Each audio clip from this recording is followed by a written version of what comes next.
Daredevil is so good.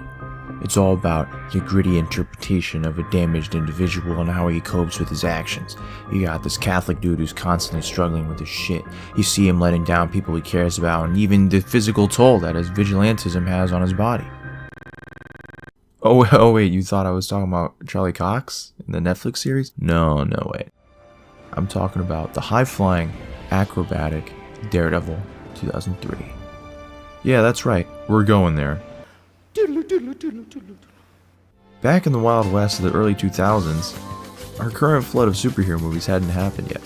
This was before the time of the Avengers, Iron Man, The Dark Knight, even everyone's favorite Spider-Man 2. Spider-Man just came out the year previous, and a little before that was the X-Men movie. That's the era we were in.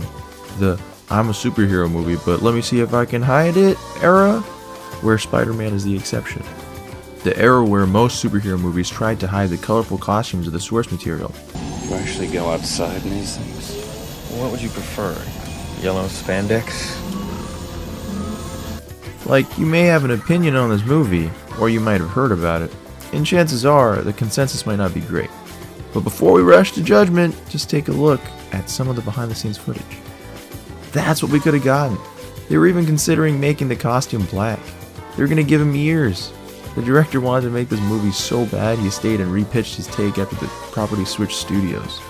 He also made a director's cut of the movie that is better than the theatrical cut by leaps and bounds. That's the one I'm recommending to you. We got Daredevil, horns and a red costume that at least has his own logo on it.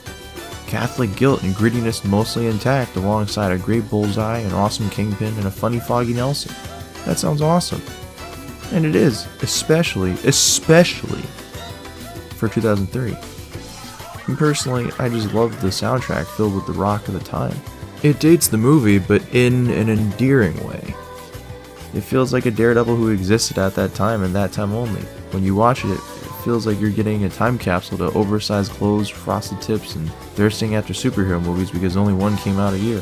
When Bullseye and Daredevil face off and there's some dope rock playing in the background, I can't help but get hyped. Besides, it's not like I can't imagine a dude wearing a devil costume listening to this type of music. You may have some sketchy CGI that gives Daredevil and others superhuman abilities, but it was intentional. The biggest movie at the time of development was The Matrix, so them looking like they're on wires and doing martial arts is completely intentional. It was the style of the times. You also get a super cool representation of Matt Murdock's radar sense, and you get to see it multiple times, unlike the Netflix show. The Shadow World is a super cool concept, and it's always nice to see the radar sense in action, just like in the comics. Ben Affleck's Daredevil is this dark and wounded guy who can never let himself get too attached. He sleeps in sensory deprivation tanks and for some reason carries around a Daredevil billy club as his cane, and also is sort of problematic. Also may be addicted to painkillers, but hey, he looks the part. Colin Farrell's Bullseye seems like he's in the wrong movie, but I love that. He's a hammy villain who's so narcissistic and full of himself. He's also having a hell of a time in this movie. He's so joyful and obviously enjoys what he does, making him the perfect foil for the self-destructive, self-hating version of Matt Murdock. And look at Wilson Fisk. This dude is huge and he's got the muscles to boot. Yeah, he's less complex than Vincent D'Onofrio, but this guy has such a presence and swagger.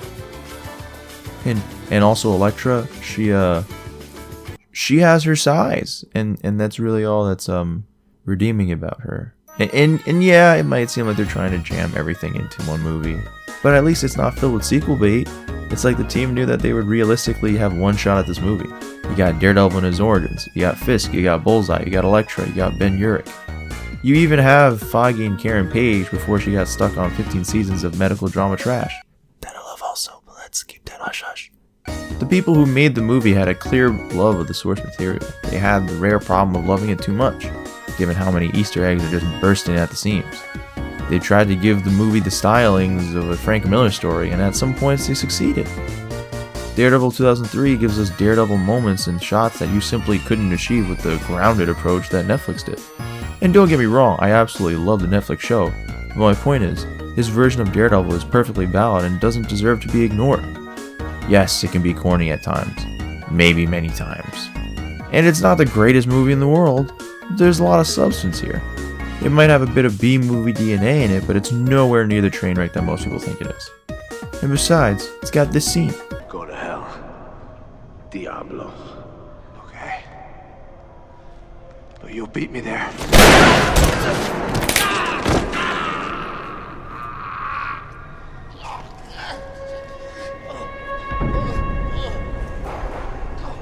Hey, that light at the end of the tunnel, guess what?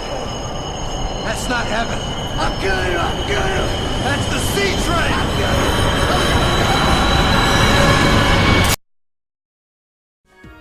All I'm saying is, if you like superhero movies, give it a chance. You might be surprised. And if you don't like it, at least you got a history lesson of what superhero movies used to be like. Thanks for watching, and as always, stay fleshy. Go get him, Matt. Hell's Kitchen is my neighborhood. I prowl the rooftops and alleyways at night, watching from the darkness. Forever in darkness. A guardian devil.